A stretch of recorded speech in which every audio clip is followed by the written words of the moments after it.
esperando que podamos hoy día gozarnos de lo que el Señor quiere hablarnos en este día, de las enseñanzas que ustedes han estado recibiendo. Estamos ya, la semana pasada se terminó con el capítulo del hombre establecido, con el pastor José, y vamos a continuar con la segunda parte de este estudio. No sé si ustedes se recuerdan, cuando partimos yo les dije que era la compañía de segundo hombre y el hombre establecido. El hombre establecido, yo creo que ya todos ya tienen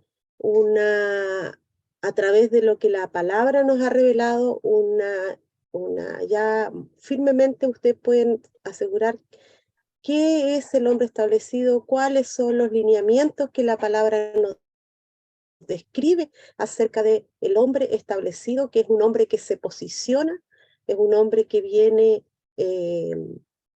a trabajar en la obra de Dios, pero por sobre todo es un hombre que ha sido llamado por Dios mismo para trabajar en un grupo de personas. Y hoy día vamos a ver la compañía que necesita tener ese hombre establecido. Por eso el curso se llama Los principios del segundo hombre o la compañía de segundo hombre. Cuando la Biblia habla de hombre, hace referencia a un hombre como individual, pero también como grupo. Ustedes saben que nosotros somos el cuerpo de Cristo, por lo tanto, Dios no nos ve, a pesar de que somos personas individuales, pero Él nos ve como un conjunto. Por eso que es tan importante que el cuerpo de Cristo tenga un mismo pensamiento, tenga una misma visión, tenga un mismo andar, tenga una misma fe y se mueva en un mismo espíritu. Porque Dios nos ve como un todo, como ese hijo corporativo que Él espera que nosotros lleguemos a la madurez convirtiéndonos en un hijo corporativo huios, dice la palabra. Cuando la Biblia habla de un hijo corporativo se refiere a un hijo maduro. Y así es como Él nos ve. Vamos a entonces empezar. Yo les traje una diapositiva. A mí me gusta trabajar con diapositivas porque ustedes ahí pueden ir tomando sus notitas y vamos a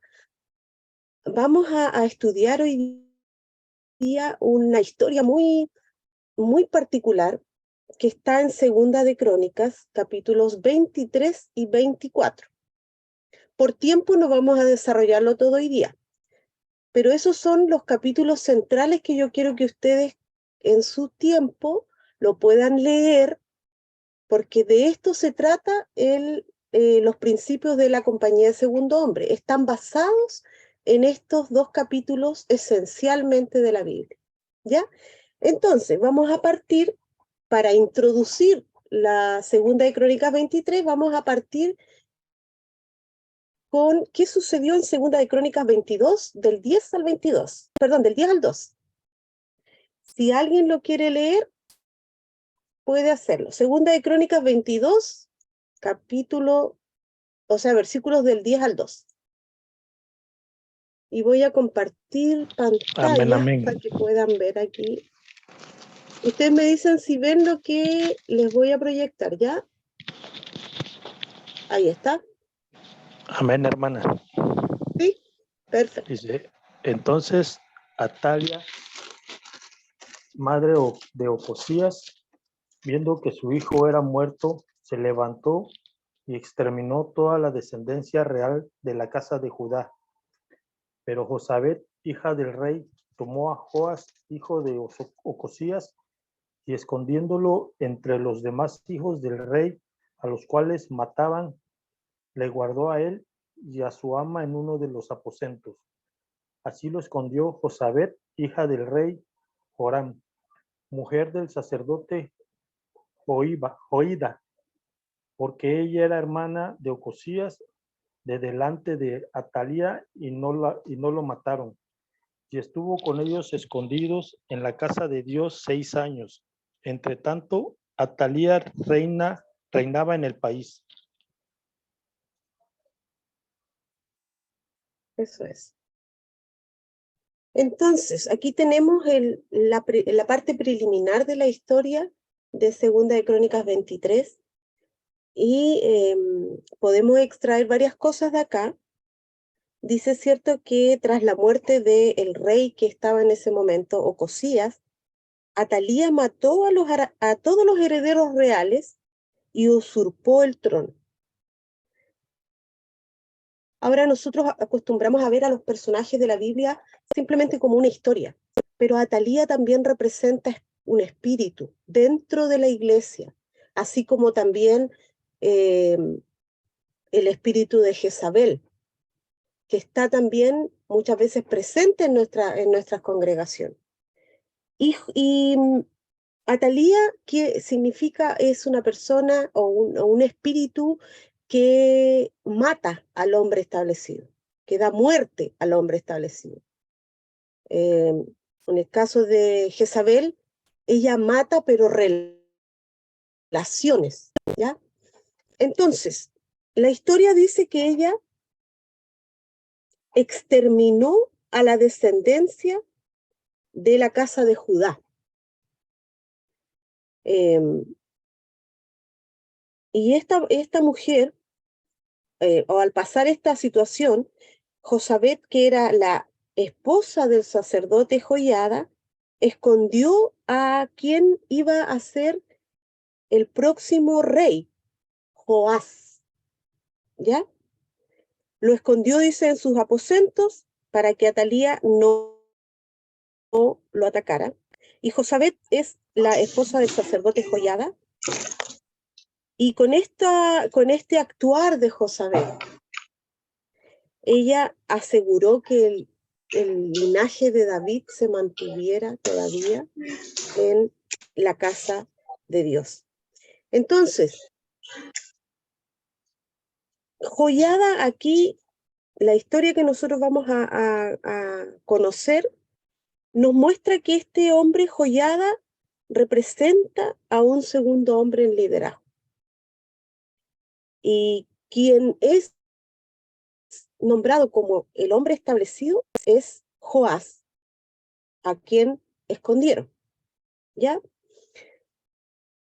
Cuando hablamos entonces de segunda compañía de hombre, es un hombre o pueden ser varios que respaldan al hombre establecido de una casa. Trabajan, si son varios, deben formar un trabajo en equipo y se mueven en un mismo espíritu, con las mismas ideas y con un solo conocimiento. El hombre establecido tiene certeza de que la compañía del segundo hombre son aquellos que van a trabajar, a poner las manos a la obra, como se dice. Entonces hay una relación íntima entre este hombre establecido y su segunda compañía de hombres. Yo quiero que ustedes piensen más o menos como cuando un general va a la guerra. Un general debe confiar en quienes ha estado educando, enseñando a usar las armas, y que están dispuestos, ¿cierto?, a morir por él en batalla. Así también, esta compañía o este ejército de personas que son la compañía del segundo hombre, deben tener también una relación con este general para conocer dónde se tienen que mover a la orden que él les dé. Entonces, si podemos llevar un poco esta relación entre la compañía de segundo hombre y el hombre establecido, podríamos hablar que es un ejército moviéndose con su general. Los dos, el hombre establecido y el segundo hombre, son vitales en el funcionamiento del cuerpo de Cristo. La Biblia siempre nos enseña o nos muestra que Dios mandaba de a dos, ¿cierto? De a dos personas. porque uno era el hombre establecido y el otro era quien lo acompañaba. Pablo y Timoteo, por ejemplo. Pablo, el hombre establecido, el padre espiritual de Timoteo, y Timoteo era quien estaba siempre a su lado.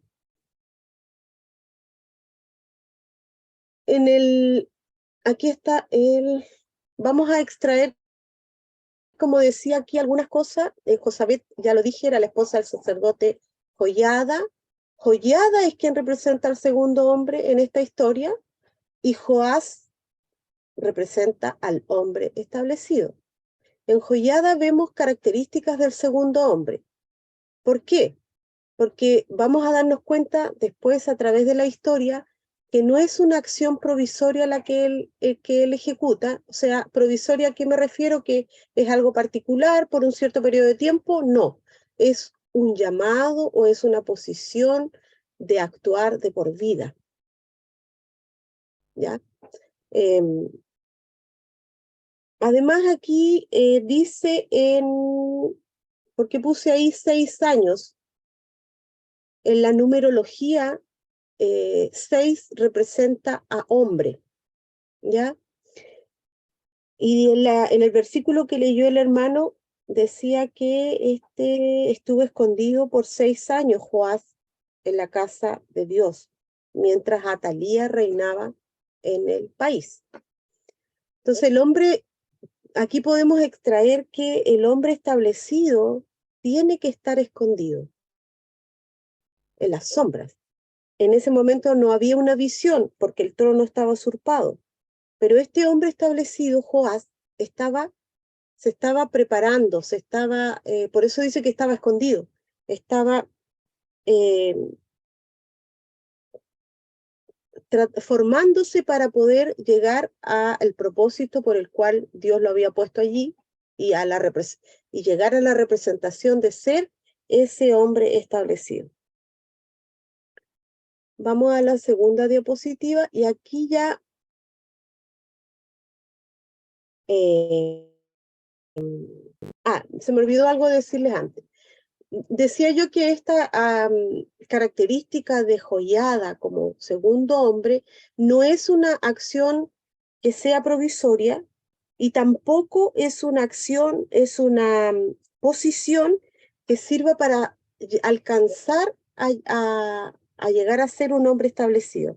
No es una posición, nosotros podríamos, no sé si ustedes van a entender cuando uno dice que es un trampolín para llegar a otra cosa.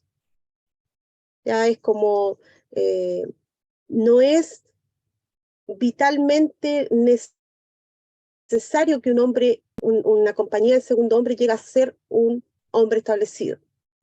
Aunque puede pasar, pero no es una posición, la compañía de segundo hombre, en este caso Joiada, representada por Joiada, no es que él esté buscando ser el hombre establecido, sino que él está dispuesto a hacer lo necesario para que Joás llegue a representar al hombre establecido en el pueblo donde Dios lo puso, o en el papel donde Dios lo puso. Decía entonces que vamos a ver en Segunda de Crónicas 23, y aquí sí vamos a partir ya con el estudio y con las características de Joiada y cómo se va desarrollando la historia. Vamos a ir por partes, vamos a leer Segunda de Crónicas 23, del 1 al 2 primero, de ahí vamos a extraer y después vamos a continuar con los otros versículos. ¿Ya? Quien quiera puede leer Segunda de Crónicas 23, del 1 al 2. Ahí yo tengo 2 versiones. Siempre es importante trabajar con más de una versión de la Biblia, porque nos da a nosotros nos abre un poco más la visión de usar las palabras correctas para poder entender la palabra de Dios. La Biblia de las Américas y la Nueva Versión Internacional hablan de exactamente lo mismo, pero hay una palabra clave que yo marqué ahí con rojo en estas 2 versiones. ¿Ya quien quiere leer? Ahí como están escritas, ahí las pueden leer. Amén. En el 7º año se animó Joiada y tomó consigo en alianza a los jefes de centenas, Azarías, hijo de Joram, Ismael, hijo de Joanán, Azaria, hijo de Obed, Masías, hijo de Adaí, y Elisafat, hijo de Sicli, los cuales recorrieron el país de Judá y reunieron a los levitas de todas las ciudades de Judá y a los príncipes de las familias de Israel y vinieron a Jerusalén. Hasta el 2, ¿no? ¿Del 1 al 2? Sí, hasta el 2. Sí, está bien. Hasta el 2, hermana. Gracias. Bien. Entonces, en la nueva versión internacional, dice que en el 7º año Joiada se armó de valor. En la versión que leyó la hermana decía que se dio ánimo.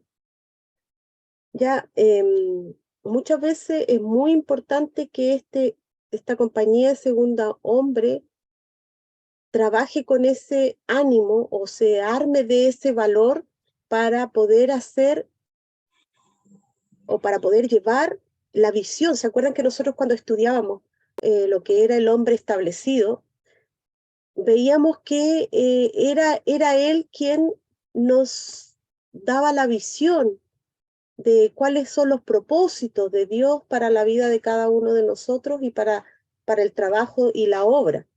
Entonces, es muy importante que nosotros la iglesia muchas veces está acostumbrada a que el pastor haga todo. ¿Sí? El pastor tiene que ser el que visita a los enfermos, el pastor tiene que ser el que predique, el pastor tiene que ser el que arme la celebración de un aniversario.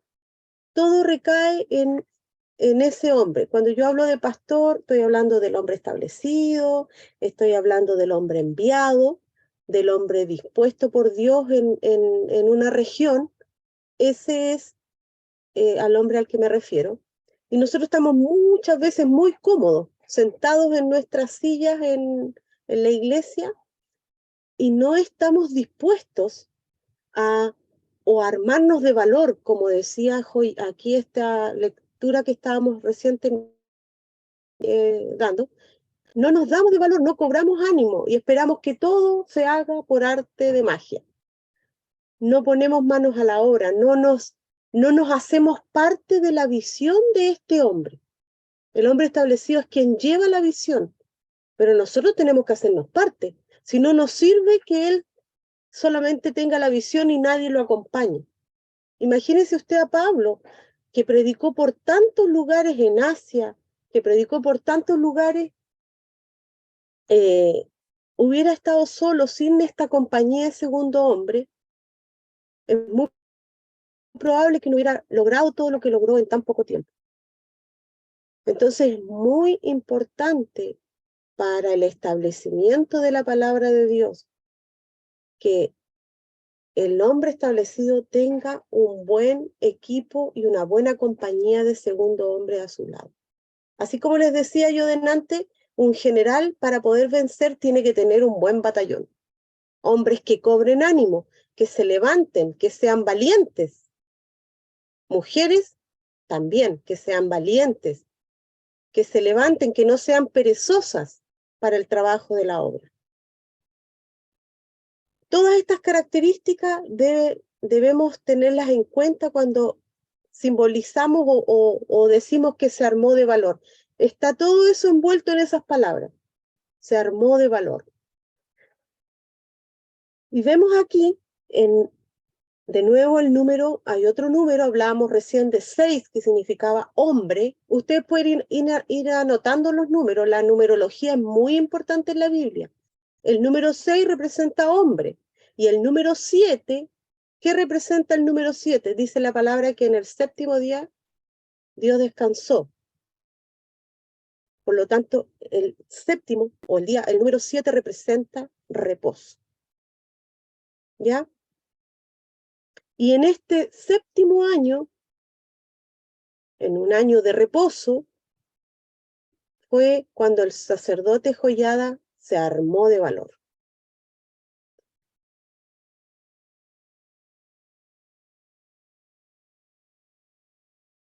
Y la iglesia, aquí Joiada esta cita bíblica, nos está graficando un principio muy importante.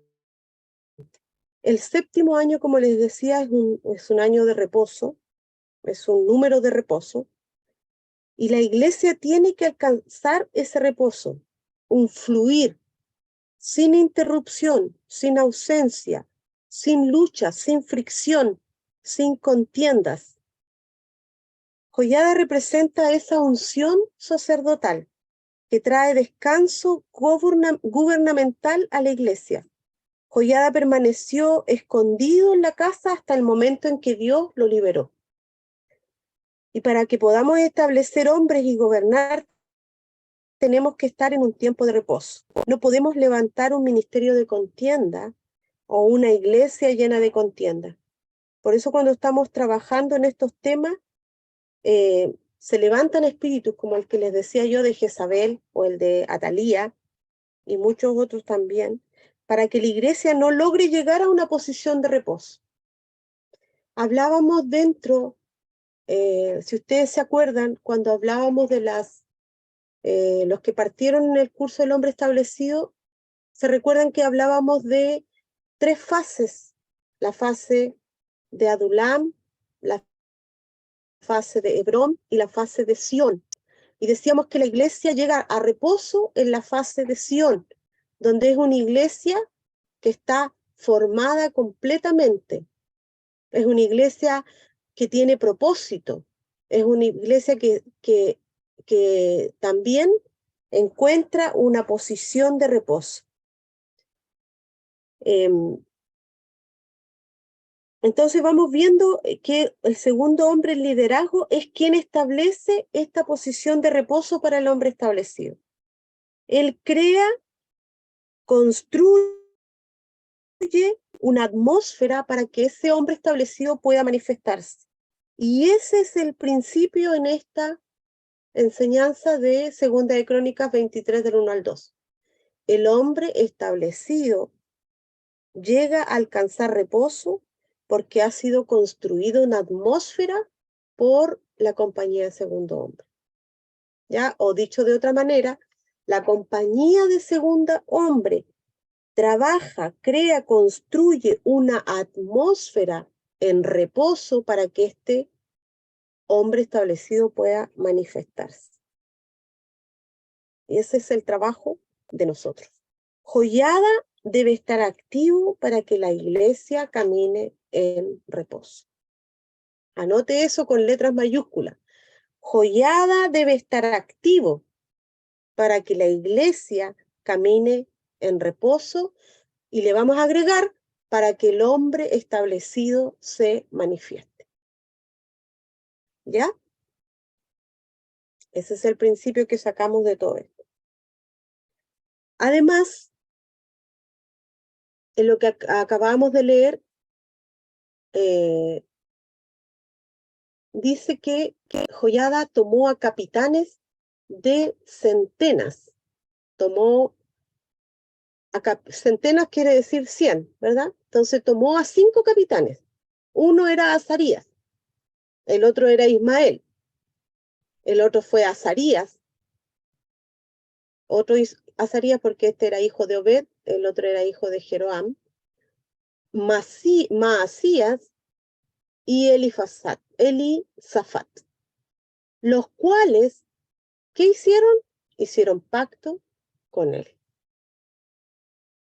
Entonces, aquí vemos que hay un cuerpo, estos capitanes de 100, o sea, eran capitanes de un ejército de 100 cada uno.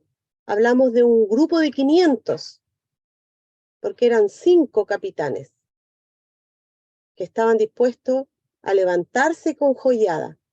Joiada los tomó a ellos y los levantó para que se posicionaran como este ejército a trabajar y a manifestar a este hombre establecido que estaba, dijimos en los versículos que leímos antes, estaba escondido, todavía estaba escondido. Entonces este ejército de 500 hicieron pacto con Joiada. ¿Qué se refiere con hacer pacto? Veíamos antes cuando leíamos del hombre establecido y estudiábamos del hombre establecido, que una de las características esenciales de un hombre establecido y su grupo es llegar a una relación de pacto. Cuando hablamos de una relación de pacto, hablamos de un matrimonio, de algo que no se puede disolver. En un matrimonio hay intimidad y hay una relación de pacto. Y eso es lo mismo que vemos acá en estos hombres. Hicieron una relación fuerte. Eso quiere decir que yo me pongo, o yo le pongo el pecho a las balas, como decimos nosotros acá, tenemos un dicho, le pongo el pecho a las balas si vienen a atacar a alguno de mis hermanos o si vienen a atacar al hombre establecido. Esas son relaciones reales, relaciones de pacto. Y estos 500 capitanes, o estos 500 hombres, se levantaron junto con Joiada a hacer ese trabajo de pacto. Y recorrieron, dice después el versículo 2, todo el país y reunieron a los levitas de Judá y a los jefes de las casas paternas de Israel y vinieron a Jerusalén. Vamos a... Ya, aquí era lo que yo les comentaba recién, que el primer principio es que el número 7 se refiere a reposo.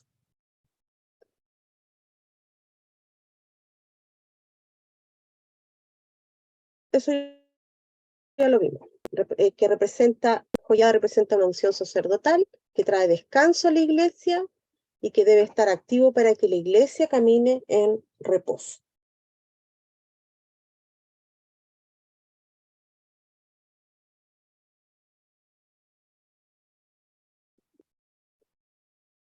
Vamos a pasar al número... El segundo principio dentro de este versículo que acabamos de leer nos dice que Joiada se fortaleció o que cobró ánimo, como decía ahí. Este hombre tuvo una visión, ¿cierto? Dios le habló, le dijo que lo que tenía que hacer. Por lo tanto, se empoderó, se movió a una posición de fuerza, tuvo la confianza para hacerlo. ¿Ya? Y este hombre se transformó en influencia dentro del reino y del propósito. Él sirvió a Joás, que era el hombre establecido, desde una posición de fuerza. Él no necesitaba que Joás lo fortaleciera, se fortaleció a sí mismo. Por lo tanto, construye una atmósfera para el hombre establecido. Joiada llegó a tener esa confianza, se empodera de manera que no pudo quedarse sin hacer nada. Cuando vio que Atalía quería, ¿cierto?, matar a este hombre establecido, porque ella quería terminar con el linaje davídico. Vio que vio que la mujer de él estaba escondiendo al hombre establecido por 6 años. Y Joiada vio que el niño estaba en esta etapa de madurez y que podía tomar posesión del trono. Joiada se fortaleció a sí mismo. Joás era todavía inmaduro, no había alcanzado todavía la edad para ser rey. Por lo tanto, por eso se mantuvo escondido y por eso Joiada se levantó o se fortaleció para asegurar que Joás, cuando estuviera preparado, llegara a esta posición de hombre establecido. Él usó su influencia para el reino de Dios, no para algo personal. Ya no buscó, digamos, Joiada no buscó ser el hombre establecido, tampoco buscó tener una posición de privilegio. Al contrario, él se levantó para unir a los demás, para tener este pacto con estos hombres, con los centenares, con los capitanes que veíamos. Él no buscó un lugar de posición personal, ¿ya? Sino que lo hizo siempre para asegurar que el trono iba a ser para Joás. Y eso es muy importante, hermano, que lo podamos tener en nuestro espíritu y en nuestro corazón. Porque la compañía del segundo hombre que prepara esta atmósfera para el hombre establecido no es una compañía que lucha por una posición de liderazgo. Ese no es el enfoque de la compañía de segundo hombre. El enfoque de la compañía de segundo hombre es levantarse, es empoderarse, pero siempre para asegurar que el hombre establecido, esta atmósfera, como veíamos, de reposo, y que este hombre establecido pueda tomar la posición a la cual ha sido llamado por Dios. ¿Ya? En el 7º año, entonces, sin conflicto, el sacerdote empieza a preparar todo para que el niño se convierta en rey. Veíamos de estos 5 hombres, Azarías, Ismael, Azarías, Maasías y Elisafat. Aquí hay algo más que podemos extraer en cuanto a números. 5, anótelo también, es un número que representa la gracia, ¿cierto? Los 5 ministerios. Es un número de gracia. Entonces, habían 5 capitanes por 100 hombres, lo que da 500. O sea, significa que estos 5 se multiplican, hay una multiplicación divina de gracia en este ministerio. Y 5 más 7, que hablábamos de reposo, es 12. Y el 12 representa el establecimiento de un nuevo gobierno.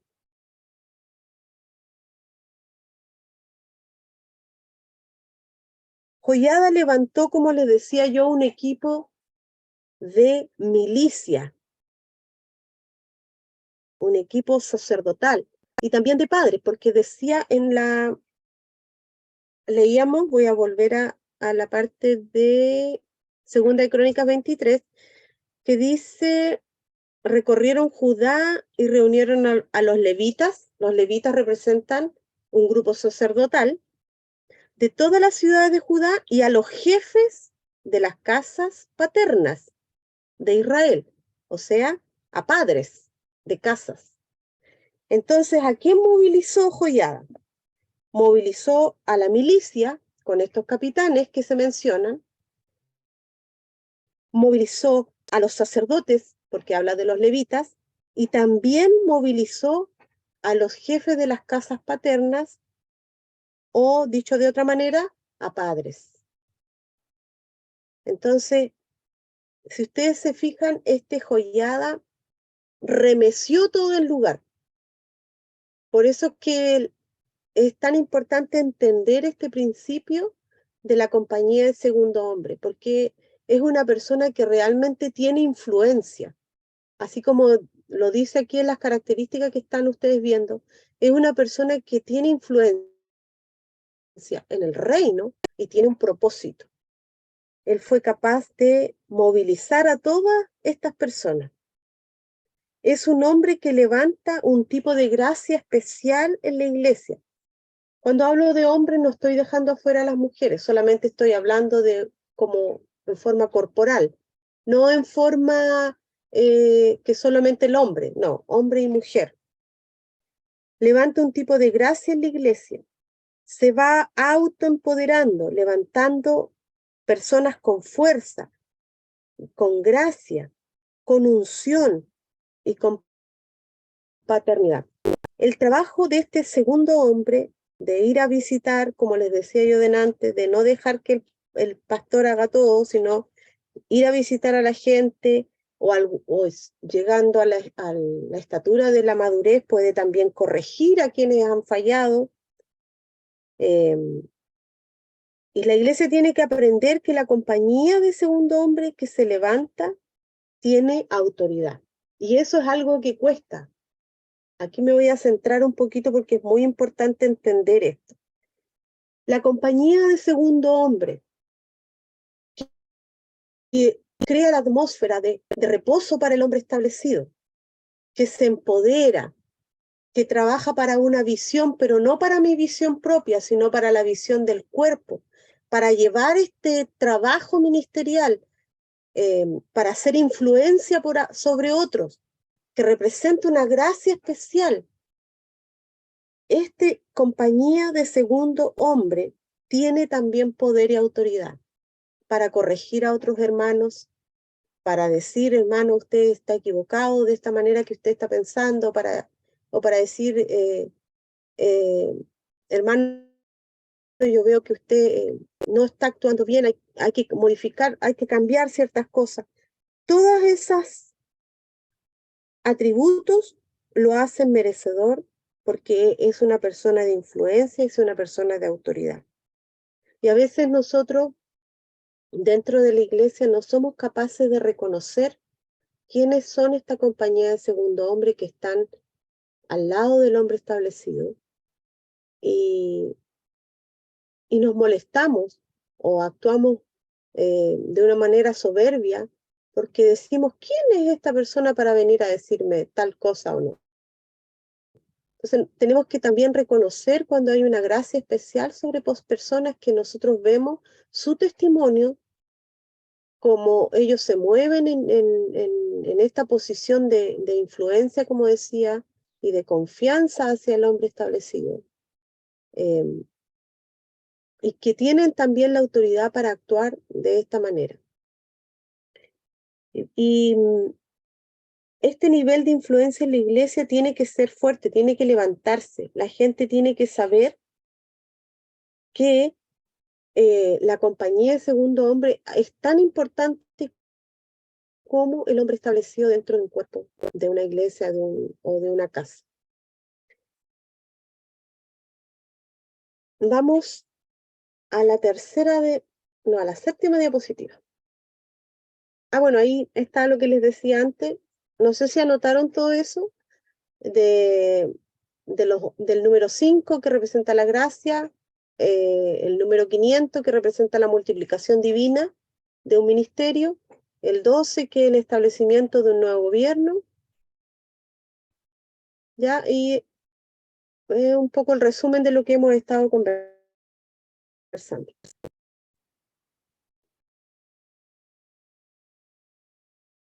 Les decía entonces que la iglesia siempre pretende silenciar la voz del segundo hombre. Si el segundo hombre habla es porque ha escuchado la instrucción del hombre establecido. Siempre está él reforzando lo instruido por el hombre establecido. ¿Ya? Por eso es que es tan necesaria esta relación de pacto entre el hombre establecido y la compañía de segundo hombre. Este matrimonio del que yo les hablo. Como les decía también antes, entre el general y su ejército. Tiene que haber una confianza, tiene que haber una conexión. La desconexión produce, ¿cierto? Se produce esta desconexión y esta separación, ya no hay un fluir de la voz de Dios y del Espíritu de Dios, porque algo se ha roto, algo se ha quebrado. Es necesario que esta relación de pacto, este matrimonio entre el hombre establecido y su grupo de gente se mantenga de por vida. Por eso decía antes también que la compañía de segundo hombre es una acción de por vida, ¿ya? siempre el hombre establece, la compañía de segundo hombre está reforzando lo instruido por el hombre establecido. Joiada usó su influencia para formar el reino de Dios y sirvió a este Joás, a este niño que todavía no se convierte en rey, lo sirvió de una posición de fuerza y no de debilidad. Él no necesitaba que Joás lo fortaleciera, porque él tenía muy claro su posición. Él sabía que era necesario su actuar para que este hombre se convirtiera, para que Joás se convirtiera en el rey. Entonces,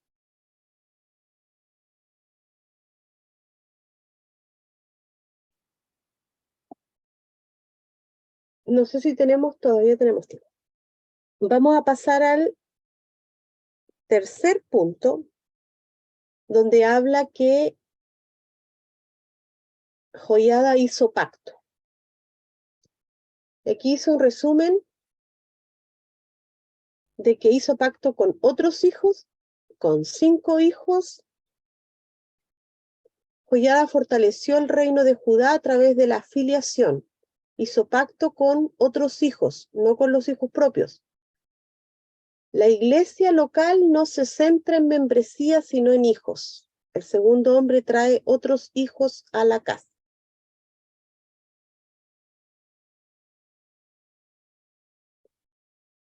Y también hizo pacto con 5 hijos, con los capitanes que hablábamos. Los padres e hijos trabajan juntos para manifestar a Cristo. Hay 2 generaciones trabajando juntos, padres, hijos. Y hablaba igual ahí que 5 es un número de gracia. Joiada esto no lo habíamos mencionado, que joiada es esencial para establecer el ministerio quíntuple, que entrega la seguridad al hombre establecido.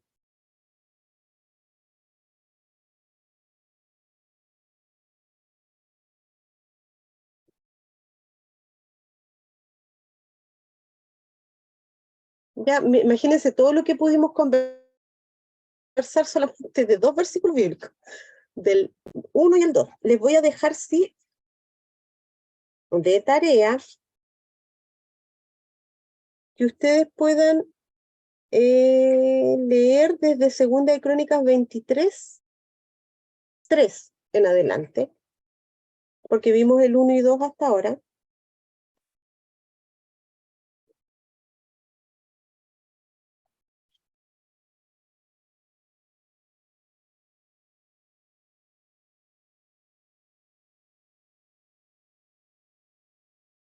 Ya, porque vamos a terminar de ver qué otras cosas se pueden extraer de todo esto que hemos estado estudiando.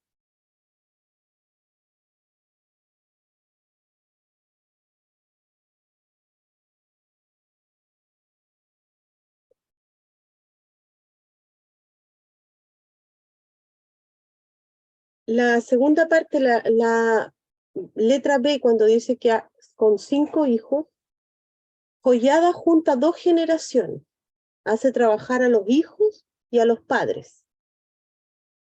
¿Ya?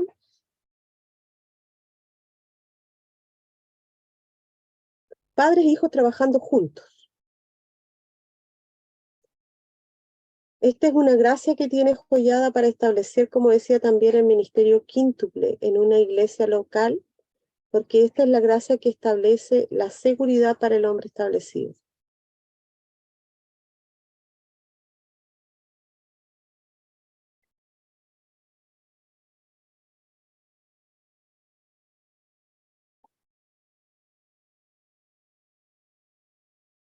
No sé si hay alguna duda, vamos a quedar acá en este tercer punto.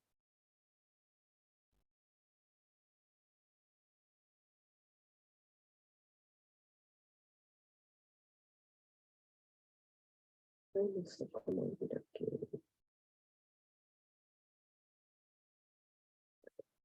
¿Ahí me ven? Creo que saqué la diapositiva, Sí, ¿cierto? hermana. Bien, hermana, la vemos. Amén, Sí. amén. esta historia de Joiada y Joás, seguramente ustedes ya la conocían antes, pero ahora la estamos estudiando para poder entender esta función de la compañía del segundo hombre, tan necesaria para que la iglesia se levante realmente en un trabajo en conjunto, trabajando con el hombre establecido. Ya, así que no sé si hay dudas, dejo un poco abierto para que puedan hacer consultas si es que alguien tiene alguna duda.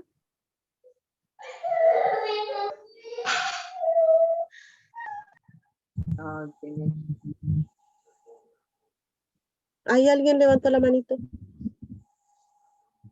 María Angélica y... Hola. Díganme nomás, abran su micrófono y consúltenme. Hola Maritza, bueno, Hola, hola. Amén. ¿Quién habla? Bueno, hablaba sobre los hijos, los padres y los hijos, según la segunda ocasión, ¿no? Bueno, yo puedo decir que son los hijos espirituales, ¿no? Los que salen a como quien dice, hacer el trabajo. Ahí es que ya no logré anotar todo. En la última lección. Ya, en la última diapositiva. Ajá. Claro, dice que Joiada hizo un pacto con otros hijos y no los propios. Ajá. Y eso me está preguntando. Ajá, sí, eso. O sea, yo lo entiendo, viene siendo como si fueran los padres espirituales y los hijos espirituales, ¿no? Porque no son como hijos de sangre, sino serían ahora sí que cuando se contacta a una persona ya viene siendo, hablando así como hijos espirituales de uno.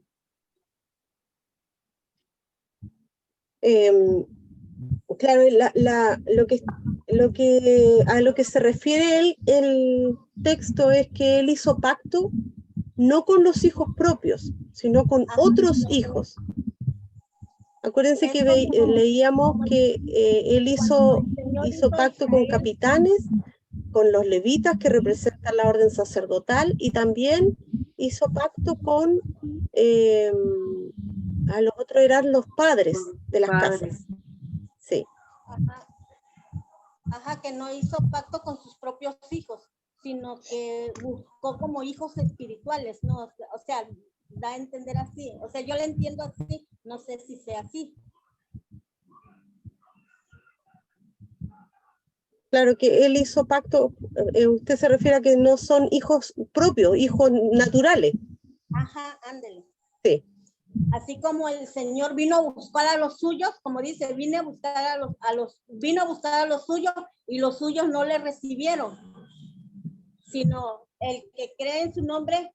Julia, ¿le puedes bajar tantito, por favor? Sino los que creen en su nombre les da hecho derecho ser hijos de Dios. O sea, los gentiles fueron los que creyeron en él. Y son los que creen a Jesucristo. Es lo que yo le estoy entendiendo.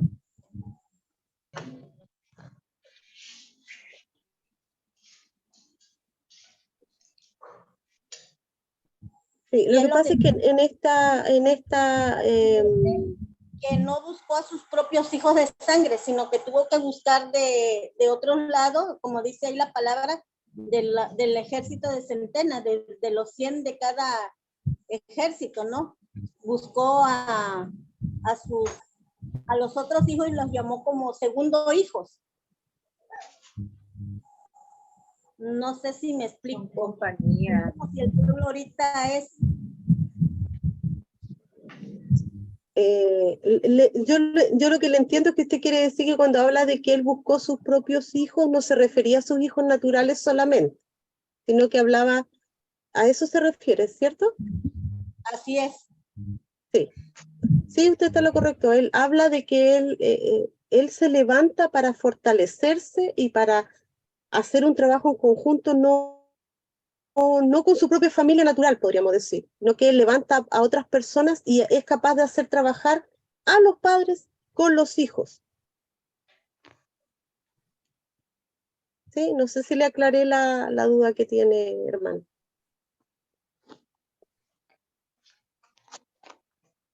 Sí, gracias. Okay. ¿Alguna otra consulta?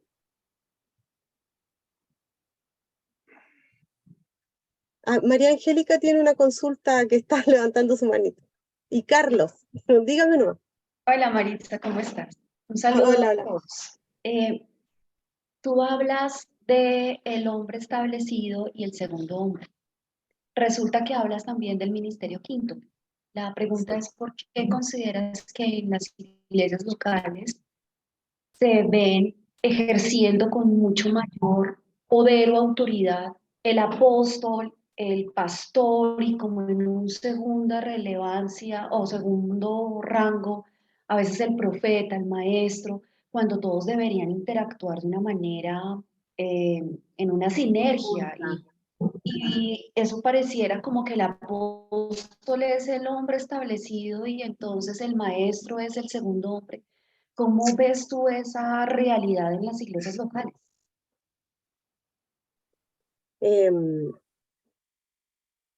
Lo que pasa es que cuando el hombre establecido y esta compañía de segundo hombre se levantan, le imprimen seguridad al trabajo del hombre establecido y eso hace que fluya, como decía antes, una gracia especial. Y esa gracia permite que los ministerios, el maestro, el evangelista, el profeta, los 5 integrantes de este ministerio operen dentro de la iglesia.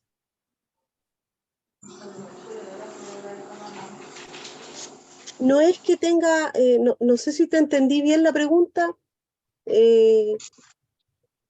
pero ellos forman una atmósfera especial para que el ministerio quíntuple opere.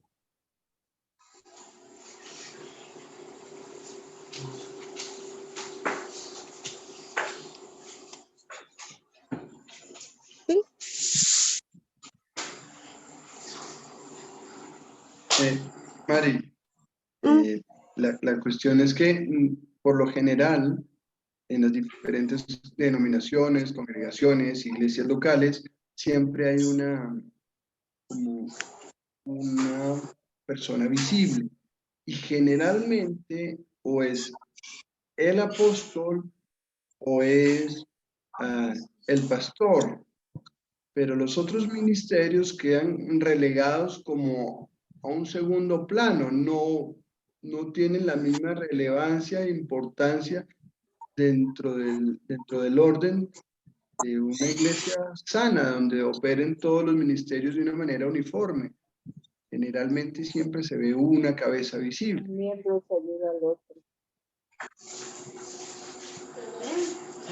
Pero no entiendo la relación que tú me dices que lo que escuché, lo que te entendí es que tú dices que se levanta en una iglesia una persona como visible. Hermano, que le puso bien mal el niño. Eso escuché, Carlos, es que no. Sí, Maritza, es como si hubiese solamente uno que fuera como el relevante cuando deberían actuar los 5 ministerios. Entonces tú hablas aquí del hombre establecido y el segundo hombre, pero a veces en las realidades de las iglesias locales, los 5 ministerios no funcionan en ese enfoque.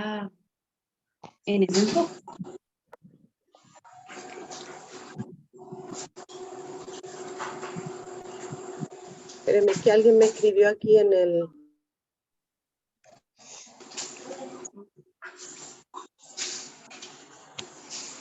Claro. Lo que pasa es que en el, en el, en la enseñanza de lo apostólico, no es que nosotros releguemos los 5 ministerios, sino que, ¿me escuchan bien? ¿Sí? Ya. Ya, lo que decía que no es que le restemos importancia a los 5 ministerios, pero el hombre establecido muchas veces tiene características de ser apóstol, ¿cierto? Es un hombre que lleva la visión, es el hombre que ha sido escogido por Dios, pero también puede haber una persona dentro de la iglesia que sea un profeta, ¿sí? Pero no es que ellos operen divididamente, como a veces la iglesia se transforma, en que si se levanta un profeta o se levanta un maestro, se operan en forma como dividida. Aquí puede haber una persona puede tener una gracia dentro de el hombre establecido, puede ser un apóstol, pero también puede cargar una gracia de profeta, puede cargar una gracia de evangelista, de maestro. En el mover apostólico, el hombre establecido puede tener las 5 características del ministerio quíntuple. Puede ser maestro, puede ser profeta, puede ser apóstol. Pero nosotros a veces estamos un poco acostumbrados a mirar estas funciones dentro de la iglesia en forma dividida y que no actúan bajo una misma visión, sino que muchas veces el profeta habla una cosa y sale el evangelista hablando otra y sale el apóstol hablando otra. En este ministerio, o sea, en esta enseñanza del hombre establecido, ustedes siempre van a ver que yo hablo de conexión, de comunión, de matrimonio. ¿Por qué? Porque en esta coherencia, en esta afinación de espíritu, es donde se mueven los ministerios, el ministerio quíntuple. A lo mejor yo puedo tener una gracia especial, ustedes pueden tener otra, pero el trabajar y el mover de Dios para separarnos a querer resaltar uno más que el otro, sino que tenemos que tener la visión clara que esta compañía de segundo hombre se mueve en función de lo que el hombre establecido en la casa ha sembrado y el propósito por el cual se mueve, la visión que puede tener. ¿Alguien habló? Maritza, sí, estaba escuchando los comentarios. Creo que cuando se escucha la doctrina apostólica desde una experiencia autoritaria o de la inmadurez apostólica que se ha mostrado en América Latina, en donde algunas figuras han abusado de ese poder y se puede pensar que esta doctrina se acomoda fácilmente a ese perfil de personas que quieren siempre tener el mando, el poder absoluto. Y entonces, desde este punto de vista sociológico, podríamos pensar que está bien cómoda esta doctrina para seguir manteniendo esas relaciones de estar supeditado siempre a una figura protagónica que es la que cree que siempre tiene la razón. Pero algo que me gustó a mí fue entender que lo que sucedió acá en Estados Unidos y que fue lo que se exportó a América Latina, no sucedió en Sudáfrica. En Sudáfrica, gracias a Dios, se mantuvo limpia la visión. Cuando vemos esto desde una visión de cuerpo, de iglesia local, y que trabajamos en un orden en donde sí hay una persona que evidentemente Dios escoge para estar al frente, pero no esa persona para ser la que ocupe todo el poder, sino para que promueva el desarrollo de todo el cuerpo. Y lógicamente por eso, si hay un hombre establecido sano, y un segundo hombre que respeta al hombre establecido, entonces va a promover el desarrollo de los diferentes ministerios y dones del Espíritu Santo en una iglesia. Entonces, de pronto las experiencias que hemos tenido en América Latina nos lleva a tener un poco de resquemor, de temor a esas figuras. Pero bueno, espero que mis palabras sirvan para que de pronto podamos tener paz y entender que no se trata de respaldar o manipular un orden, sino de promover algo que Dios reveló, ¿verdad? Y que de pronto sí se manipuló de un lado, pero creo que desde este lado que lo estamos recibiendo, se tiene una visión clara, limpia, quizás hasta se puede pensar que ingenua, pero no lo es a fin de cuentas, sino es el vivir relaciones sanas, y me parece que debemos de creerlo, ¿verdad? Y caminar juntos. Gracias. Gracias, pastora Donira. Es importante que señalar, así como para cerrar, que hablaba una persona en el chat que decía que él entendía que la compañía de segundo hombre puede ser una persona, o se refiere a varios. Sí, así es. La compañía de segundo hombre o hombres es un grupo de personas que tienen una gracia especial, ¿ya? Y eso es muy importante que podamos mantenerlo en nuestra cabeza siempre que hablamos de esta compañía de segundo hombre, porque esta gracia especial es la que opera en la iglesia para que se manifieste lo que hablaba de la gracia del ministerio quíntuple. ¿Ya? Pero es una gracia especial que tienen las personas. No sé si hay alguna otra consulta o alguien que quiera acotar, también está libre la sala para que podamos. Es bueno conversar de esto, hermanos, porque como decía el pastor Adoniram, muchas veces Dios diseña algo y es el propio hombre quien lo destruye. Y nosotros tenemos que siempre buscar en la Biblia. Y por eso cada vez que se empieza un estudio, lo hacemos a la luz de las Escrituras. Porque ella es la que nos muestra la firmeza de lo que estamos aseverando.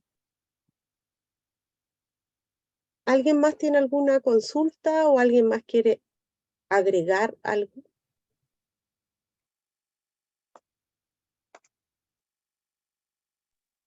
Yo creo que tú diste la lección, Maritza, desde el segundo hombre, pero nosotros los pastores tenemos que respetar a ese segundo hombre y tenemos que ver que precisamente en el cuerpo de Cristo hay figuras que van tomando un poder, pero ese poder no significa ningún riesgo para el orden que Dios tiene en su iglesia, sino que al contrario, fortalece a la iglesia.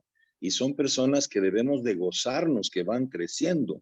Así como Joiada, él trabajó en el orden y de pronto él es una figura bastante limpia, santa, ¿no? Así como lo explicaste, yo veo que hay personas así en la iglesia. Y me alegro tanto de ver personas que ejercen su autoridad y corrigen. Y yo como pastor no debo de decir, se están metiendo en mi parte, en mi autoridad. No, al contrario, tenemos el consejo, que son personas maduras, leales, con sabiduría, con conocimiento de la palabra, que siguen haciendo una pastoral que para mí es tan importante. Algunos de ellos los considero hasta mayores que yo en estatura espiritual. Muchas gracias, pastor Adriana. Ese es el espíritu de esta enseñanza, justamente lo que usted resumió. Ese es el espíritu de mostrar esta compañía de segundo hombre como un apoyo para el hombre establecido.